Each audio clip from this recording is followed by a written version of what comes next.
자, 388페이지입니다. 아까 그 해지는 장래라고 했죠, 장래요. 그래서, 좀 보시면 550조에, 일방이 계약을 해지할 때는, 그렇죠. 계약은 장래에 대하여 하겠습니다. 그래서 해지는 처음부터 무효인데, 장래는 장래에 하겠습니다. 자, 올해 문제 볼까요? 계약 해제 판례가 나왔었어요. 자, 볼까요? 자, 1번에, 계약의 성립 후에 쌍방의 계약 실현 의사의 결여 포기로 쌍방 모두의 이행 제공이나 최고를 하지 않고 그냥 방치했어, 둘 다. 그랬을 때 쌍방이 계약을 서로 안 하겠다는 의사가 합치됨으로써 이것도 하나의 묵시적으로 합의 해제를 보는 겁니다. 자, 두 번째, 공동 상속인들이 이미 이루어진 상속재산 분할 협의를 다시 전부나 일부로 합의 해제해서 다시 재분할이죠.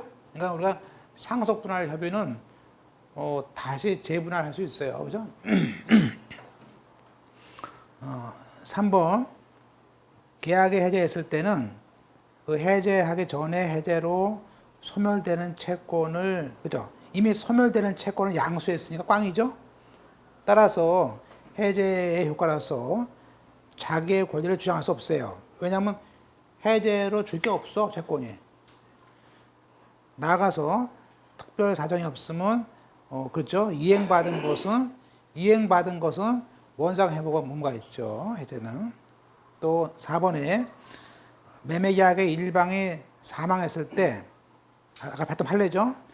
여러 명의 상속인이 있는 경우에는 상속인들이 계약을 해제하려면 특별 사정 없는 한 뭐죠? 상속인들 전원이 해제 의사표시를 해야 돼요. 10명이면 10명 다 해야 됩니다. 자, 그리고 자, 그럼 5번 문제가 이제 2014년 판례, 밑에 판례예요. 볼까요? 계약을 해제로 인해서 원상 회복 청구권에 대해서 그 해제의 원인이 된 채무 불이행에 대해서 원인의 일부를 제공을 했어요. 그죠? 그러면 내가 일부 원인 제공을 했으니까 그 손해배상할 때 과실 상계하자? 그건 없어요. 우리가 판례인데 이 판례 알고 냈었죠? 2013 판례. 볼까요? 그 1번 계약 해제에 대한 원성 의무의 법적 성격은 부당이득 반환입니다. 볼까요? 계약 해제로서 원상 회복 의무를 규정하고 있는 것은 민법 548조 1항인데 이건 부당이득의 특별한 규정을 만들어 놨어요.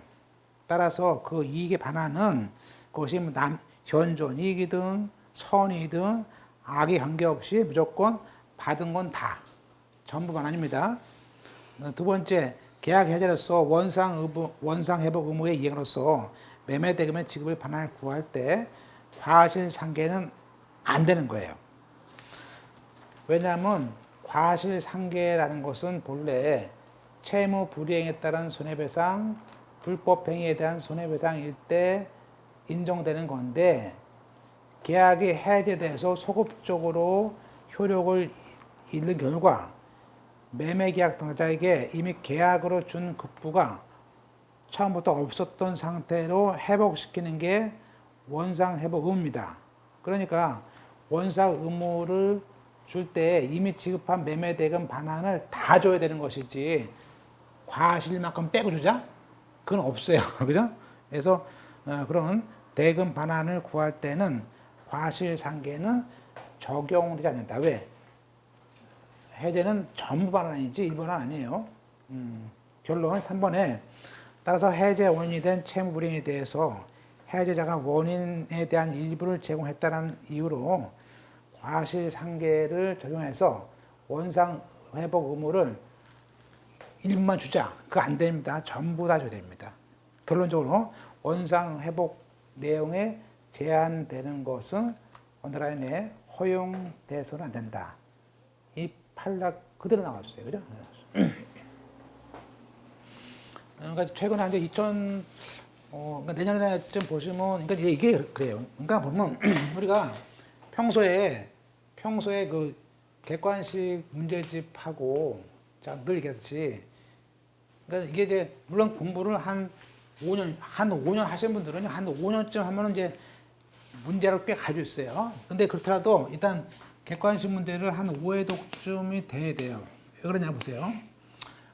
우리가 내년에 시험이 6월 달쯤 본다, 20일 날 본다 그러면 적어도 민법 볼 때, 기본서를 볼 때 적어도 객관식을 한 번 정도 본 경험은 있어야 돼요.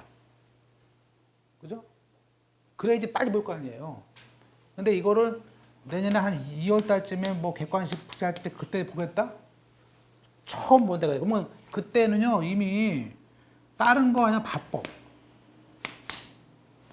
그리고 그때 또 해야 돼, 그때 또, 그러면 그나마 그때 해야 될 게 뭐가 있냐면, 그때 기본서를 또 보시면 안 되는 거야. 객관식을 보다가 안 되면 이걸 보는 거지. 그래서 이걸 보통, 그럼 보세요. 이때, 내가 이때 이미 한 3회독 정도 한 다음에 객관식 문제풀이 들어가야 돼요. 그러니까 지금, 뭐 민지법, 등기법, 공탁법 같은 걸 제가 강의 사이트에 올려놓은 이유가 뭐냐면, 지금도 객관식 들으시면 돼. 들으란 말이에요. 듣고 있다가 그때 보시고 또 그때 또 들어. 아니 지겨워야죠, 그죠? 지겨우면 사람이 지겨우면요 사람이 서브를 해요. 그때부터, 그죠? 그래서 하셔야 되고 그러면 보세요. 그러면 만약에 4월 달쯤 돼가지고 그때 뭘 하냐면요 이런 강의를 했죠. 최근 2년 동안 어떤 판례를 하는데 이 판례가 눈에 안 들어와요. 이제 이게 안 됐기 때문에. 그러니까 이게 착실히 돼야지 이것도 들어와가지고 시험장 가면 맞추죠. 물론 그렇게 맞추면 물론 허들에 80점 넘죠. 본인이 해봤는데 실제는 여기 있는 문제집만 해도 사실은 우리가 70점 넘는 거는 정말 지장 없어요. 진짜 지장 없어. 객관식 문제집만 봐도요. 진짜 지장 없어. 이 최근 판례가 맞으면 이거는 거의 한 80점 넘게 나오죠, 시험에. 그래서 하여튼, 제가 말씀을 안 드려도 문제 푸셔야 돼. 시간만 푸시고. 어차피 뭐 문제 풀이지, 우리가. 그죠? 네. 자, 넘어가겠습니다. 이제, 계약 강론. 자, 계약은 이제 우리가 계약은요, 이제 거의 이제 강론 들어가겠습니다. 우리가 이제 남은 시간 동안에 뭘 해야 되냐면요. 이제 채권법 이제 좀 있어 끝나는데, 우리가 계약법에 대해서 계약의 14가지 계약이 있습니다. 14가지 계약을, 매매 계약, 증여 계약, 14가지 계약이 이제 우리가 얘기하면 그 전형 계약이에요. 이거 배우고요. 그 다음에 최근에 하나 플러스 된 게 이제 여행 계약이 있어요. 여행 계약. 이게 들어왔어요. 이것도 보는데 뭐 조문 하나 보시면 돼요. 15개지. 그래서 보시고 난 다음에 이제 이 계약 위에 또 뭐가 있냐면 이 계약으로 생긴 채권 말고 또 뭐가 있냐면요. 법정 채권. 법으로 정한 법정 채권을 보면 이제 끝나는 거야. 채권은. 그게 뭐냐면 사무관리. 그죠? 부당이득. 그 다음에 불법 원인 보면 이제 끝나는 거야, 이제. 그죠? 네. 자, 보겠습니다. 자, 이제 제일 먼저 배우는 게 뭐죠? 주는 거 배웁니다. 주는 거. 증여 계약. 증여는 이제 우리가 증여는 자, 5사조. 일방이 무상으로 재산을 그죠? 무상으로 재산을 상대방에게 수여하는 의사표시고 이것도 역시 승낙이죠. 청약을 한 다음에 승낙함으로써 발생해요. 그래서 계약은 야 줄게. 상대방이 오케이 뭐죠? 승낙을 해야 돼요. 그래서 청약과 승낙으로 발생하는 것이지 승낙으로 뭐죠? 승낙으로서 효력이 발생하는 겁니다. 등기 안 해도 그죠? 따라서 이것은 뭐죠? 낙성계약입니다. 낙성계약. 계약서를 쓰지 않아도 됩니다. 승낙하면 되는 거예요. 따라서 그 밑에처럼 일방적으로 주겠다는 의사표시 가지고 아니에요. 주겠다는 거 플러스 뭐죠? 승낙을 또 해야 돼. 상대방이. 그 틀린 거예요. 따라서 이것은 낙성계약이다. 저 의사표시가 합치되는 것이다. 그리고 무상이다. 주는 거다. 그리고 증여자만 의무가 있기 때문에 편무계약이에요. 상대방은 의무가 없어. 주는 거에 대해서는 더 줄 게 없어, 반대급부가. 그래서 우리가 무상계약이고 낙선계약이고 편무계약이다 말을 해요. 시험 나오지 않습니다. 자, 증여자의 담보책임. 559죠. 자, 증여자는 증여의 목적인 물건이나 권리의 하자에 대해서 그렇죠. 보세요. 내가 어차피 건물을 주는데 건물이 그죠? 흠집이 있는 건물을 줘도 돼요. 됩니다. 그죠? 따라서 거기에 어떤 하자나 흠결에 대해서 책임을 안 져요. 주는 사람이니까. 그러나 증여자가 그 하자나 흠결을 알고 수중자에게 고지하지 않은 때는 책임을 져요. 자, 통상 이제 우리가 얘기하는 게 뭐죠? 우리가 통상 그 부담보 증여가 제일 많죠? 부담보 증여가 제일 많습니다. 그러니까 보통 이제 이렇게 하죠. 보통 이제 우리가 이제 A가 B한테 이제 부부죠. 남편이 처한테 아파트를 준다고 보세요. 그러면 이제 보통 그러면 이제 10년 단위로 부부간의 증여 같은 경우는 우리가 증여세를 감면받습니다. 얼마? 6억까지. 그리고 자식한테는 지금 5천만 원을 받겠죠. 증여세 안 내. 그러면 근데 보통 이제 실무에서 그 남편이 줄 때 뭐 그냥 주는 게 거의 없고 뭔가 잘못해서 주거든요. 주게 되는데 그때 어떤 남편이 저에게 줘요. 근데 이제 문제가 뭐냐면 이게 보통 이제 증여세는 없어요. 부부니까 없고 물론 이때 6억은 이제 보통 아파트 같은 건 시가로 계산합니다. 계산하는데 증여세 같은 경우는 시가로 보통 계산하지만 우리가 이 부인이 취득세를 내요. 받으니까. 근데 이게 3.5%야. 그러니까 부인들이요, 이게 많대. 1억이면 350만 원이야? 부담가요. 2억이면 700만 원이야. 3억이면 1000만 원이 넘어. 그러면 실제 5억짜리 아파트인데요. 5억짜리 그냥 준다고 해도 부인들은 와가지고요. 1000만 원 넘게 취세 부담 갑니다. 그래요. 실제는 남편이 바람 펴가지고 사업이 엉망이 돼서 지금 주고 있는 건데, 주는 이유가 대판 싸우고 주는 거 아니에요? 이게 대부분 그래, 우리나라에서. 그래서 뺏어오는 편인데, 받는 거 5억 받는데 1000만 원이 아깝대. 저는 그래서 옛날에 목동 있을 때, 이 바람이 났는데요. 남편이 바람이 나면 대부분 이렇게 다 준대. 이제 이혼 안 달라니까. 다 주겠다는 거야. 그러면 이게 6억이야. 그럼 받아야 될 거 아니야. 막판에 와가지고, 1000여만 원 법무사님 너무 많아요. 깎아주세요. 세금 안 됩니다. 그랬더니 이제 좀 기다릴게 하더니 3개월 있다 왔어요. 와가지고, 결국에는 남편이 여자랑 눈 맞고 나갔대. 여자하고 같이. 그 집 팔아먹고, 그죠? 설정해가지고. 그러니까 우리가 공부할 때, 제가 처음 그 대학 다닐 때 첫날 배운 게 민청이었었는데, 그 교수님이 오시더라고. 너희들이 살면서 줄 때 하더라고. 주는 건 무조건 받으래, 주는 건. 왜냐면 받은 다음에 뺏는 게 얼마나 힘들대요. 받은 사람과 뺏는 거는 얼마나 힘들고, 그죠? 하여튼, 그래서부터 이제 이게, 그런데 이제 이런 경우는 그 대신에 그때 뭐냐면 지금 통상 부담부 증여가 있어요. 왜냐면 남편이 이미 여기다가 대출이 이렇게 있어요. 대출이. 그죠? 그러니까, 보통 이제 A가 B한테 이게 5억이라는 돈을 갖다가 아파트 주지만 실제 여기 뭐죠? 실제 3억이라는 대출이 있고 대출이 있죠? 저당권이 있겠죠? 저당권, 그 채무가 3억이야. 부채죠, 부채. 이게 부담이 이게 부채예요, 부채. 그리고 또 여기 뭐죠? 1억짜리 전세가 있어.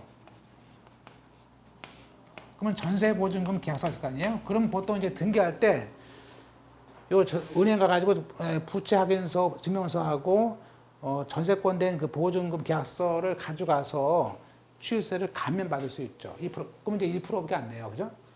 그러니까, 이게 부담부 증여예요. 그 부담부는 얘가 A가 B한테 5억을 주지만 실제로 주는 건 부담 빼면 1억이에요.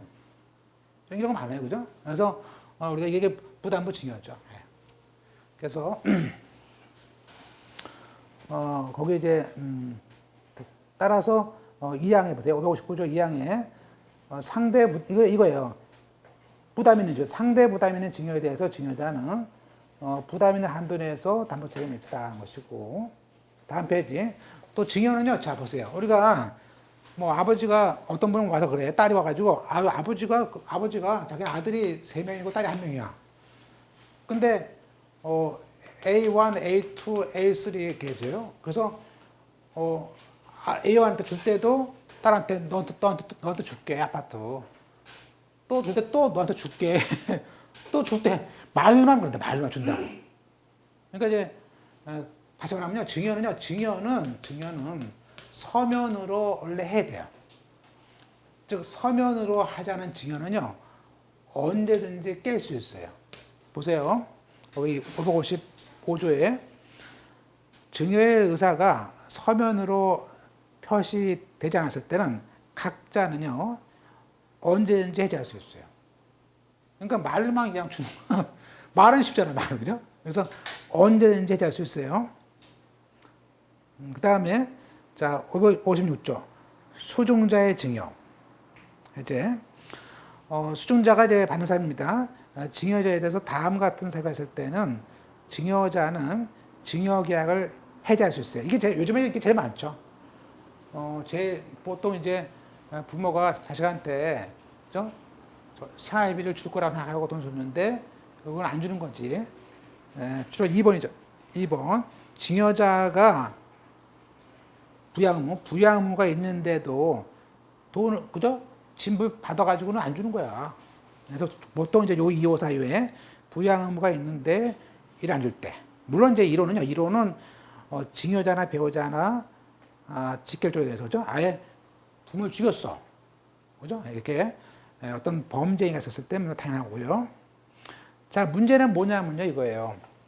자, 이 항에 이러한 것들은 해제할 수 있는데, 이 해제권은 해제 원인이 있음을 안 날로부터 6개월이 지나거나, 증여자가 수중자에 대해서 용서의 의사표를 해. 그죠? 그럴 때는 또 용서하면 또 손해 안 돼. 조문이 참 특이해. 그죠? 그래서, 물론 이제 그런 의미는 있습니다. 그죠? 그래서, 요 조문 잘 나옵니다. 그래서, 보시고, 그 다음에 557조. 자, 우리가 증여계약 후에 내 건데, 증여자의 제한 상태가 현저히 변경되고, 오히려 그걸 줌으로써 자기한테 생계에 중대한 영향을 미칠 경우에는 증여자는 그 증여계약을 해제할 수 있습니다. 따라서 우리가 다시 한번 해제를 하는 경우는요, 첫 번째, 서면에 응하지 않은 경우, 두 번째, 범죄행위, 세 번째, 부양 의무가 있는 경우, 그리고 557조에 있는 그죠? 그 적어도 그 생계에 중대한 영향이 있을 때 그런 경우에 해줄 수 있습니다. 자, 558조 이 전 3조에 따른 해제는 이미 이행한 부분에 대해서는 영향을 미치지 않습니다. 볼까요? 예를 들면요, 서면에 응하지 않았지만 증여를 했네요. 근데 등기를 이전했다가 아직 인도하지 않았다면 증여를 해제했습니까? 일단 등기를 넘겼으면요, 해제할 수가 없어요. 왜? 이미 이행을 한 거야. 그래서 등기를 넘겼으면요, 이미 이행을 한 거야. 아버지가 그 집에 살아도 이행을 한 거야. 그죠? 그죠? 자, 됐죠? 예. 자, 우리가 A, B 볼까요? 두 가지. 서면에 의하지 않은 그 계약의 해제는 일반 해제와 달리 그 형성권이 적용을 받지 않습니다. 따라서 10년이 경과한 후에도 가능하고요. 두 번째, 만약에 증여의 의사에 있지 않고 원인의무가 있을 때 그 증여계약이 그죠? 적법한 원인이 있다 벌써 약간 오타 났네. 적법한 원인이 있다 볼 수 없어서 서면에 의하지 않은 경우에는 해제를 할 수 있습니다. 자, 아까 뭐죠? 부담보 증여액입니다. 자, 561조 상대방 부담이 있는 증여에 대해서는 쌍무계약 규정을 갑니다. 따라서 아까 여기 그죠? 5억인데 대출 5억이 있고 저당권, 전세권 1억이면요. 요 부담에 대해서는 요건 유상계약이죠. 요 1억은 무상이고, 그죠? 따라서 우리가 토지거래 같은 경우도 무상일 때는 안 받지만 유상일 때 받아요. 그래서 부담부 증여일 때는 토지거래가 받습니다. 그런 뜻이죠. 그 다음에 이제 사인증여. 사인증여란 말은요, 사망을 해야만이 효력이 생기는 겁니다. 자, 사인증여도 계약입니다. 그러니까, 우리가 증여는 생전증여가 있죠. 보통 암말 잘하면 이거죠. 그리고 사인증여가 있어요. 다만 이 효력은 언제? 그 증여자가 사망했을 때 효력을 발생합니다. 그 뜻이에요. 자, 증여자가 사망으로 인해서 효력이 생기는 증여는 마치 이게 유증과 비슷해. 마치 내가 유언에서 주는 거와 비슷해요. 그래서 우리가 자, 유증은 유언으로 주는 거예요. 내가 죽으면 줘라. 이건 유언이 있는 거야. 이건 유언이고요. 단독 행위고, 사인증여는 사인증여 계약이에요, 계약. 둘이 쓴 거야, 같이. 달라요. 따라서 거기에 보시면 시험 문제에서 유증에 관한 규정 중에서 4가지죠. 유언의 능력, 유언의 방식, 승인과 포기, 유언의 철회. 보통 능방승철 4가지인데 이 4가지 경우에는 사인증여가 안 됩니다. 그죠? 또 포괄적 유증도 포괄적 사인증여가 아니에요. 그래서 그런 것들을 알 수 있습니다. 포는 포다. 자, 넘어가서 이제 계약 몇 가지 보겠습니다. 우리가 증여만 보고 마치죠. 자, 증여는 이제 우리가 무상으로 틀렸죠? 그냥 주는 거 플러스 뭐가 빠졌어요? 승낙 빠졌습니다. 태아는 그쵸? 수준령 없습니다. 즉 상속령은 있지만 태아는 사인할 수 없잖아. 계약이 안 되니까. 네, 맞죠? 자, 증여계약은 아니에요. 증여계약은 어차피 주는 겁니다. 불공정이 안 돼. 그냥 주는 거예요. 어차피 대가가 없기 때문에. 그 다음에 이제 효력. 자, 정기 목적으로 하는 증여는 사망하면 효력을 잃는 것이고, 망언이 아까 뭐죠? 부모한테 배신한 행위. 망언 행위로 인한 증여자의 해제권은 아까 조문에 있었죠? 그 해제 안 날부터 6개월이 지나거나 오히려 부모가 또 마음 약해서 용서하면 사면 돼. 그런 종문이 있어요. 자, 담보채민. 자, 증여자는 증여에 대한 그 물건과 권리 하자에 대해서 담보 책임이 없어요. 원래 없어. 그냥 주는 마당에. 그러나 예외적으로 하자나 흠결을 알고 안 했을 때는 담보 책임을 집니다. 그 다음에 서면에 의하지 않은 증여는 그죠? 이를 해제할 수 있어요. 그러면 우리가 보세요. 서면에 의하지 않은 증여는 각 당사자가 해제할 수 있는데, 만약에 증여 계약한 다음에 서면을 작성했어요. 그럴 때는 그것은 해제할 수 없습니다. 해제할 수 없어요. 됐죠? 그 다음에 이제 증여 계약은 그러니까 특수한 해제로서 서면에 의하지 않은 경우, 망언행위로 인한 경우, 아까 재산의 상환비도 안 나오는 그 악화에 따른 해제가 있는데, 이때는 이 해제는 이미 이행한 거에 대해서는 이미 준 거는 영향이 없어요. 준 거는. 그죠? 넘어갔을 때. 자, 보세요. 근데 이제 그건 중요한 얘기입니다. 우리가, 거기 땅에 대한 증여할 때, 증여자가 그 의사로서 법무사한테 가서 아마 그 아들에게 소유권 등기를 했어요. 그죠? 이미 이행이 완료했죠? 따라서 이미 완료했기 때문에 증여자는 나중에 후회를 해서 해제를 하더라도 그 계약이라든지 그 소유권 등기가 넘어가는 효력에는 아무런 영향을 미치지 않는데 그 다만이 중요해요. 부담부 증여를 할 때 부담이 있는 상대방이 자기 의무를 이행하지 아니했을 때는 이미 중고가 있더라도 계약을 해제할 수 있어요. 그러니까 줄 때는 부담부로 주면 돼. 그냥 주더라도 마음을 그렇더라도 부담부로 주면 해제할 수 있어. 그죠? 해당. 그죠? 이렇게. 됐습니까? 부담부 증여. 그 다음에 이제 반환 의무. 아까 그거죠? 아까 그 범죄행위 해제할 수 있지만 이행했을 때 그거고요.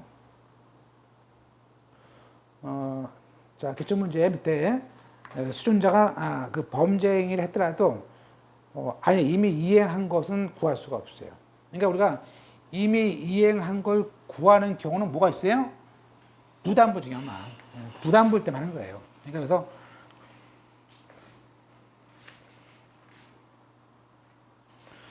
자, 그러면 그 판례를 보시죠. 위에 건 아까 넘어갔고, 보세요. 밑에 보세요. 판례. 갑을병입니다. 갑을병 사이에서 갑이 을과 을의 자녀들에게 재산을 분배해주고, 이건 많아요, 이런 거. 그 나머지 재산은 포기하자. 라는 상속 포기한다는 조정이 성립이 됐습니다. 그 후에 그 자녀 재산에 대해서 그 토지를 병 사이에 출생한 부인이 둘이죠. 정한테 증여를 했어요. 그런데 사실은 이제 정이 참가하지 않은 조정 절차에서 갑의 증여 의사 표시가 정에게는 서면으로 표시된 거라 볼 수 없다. 그죠? 네, 그러니까 나중에 언제든지 해제를 할 수가 있죠. 그죠? 그러니까 지금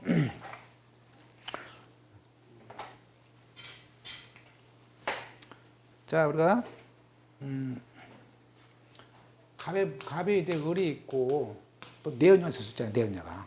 그죠? 병이야.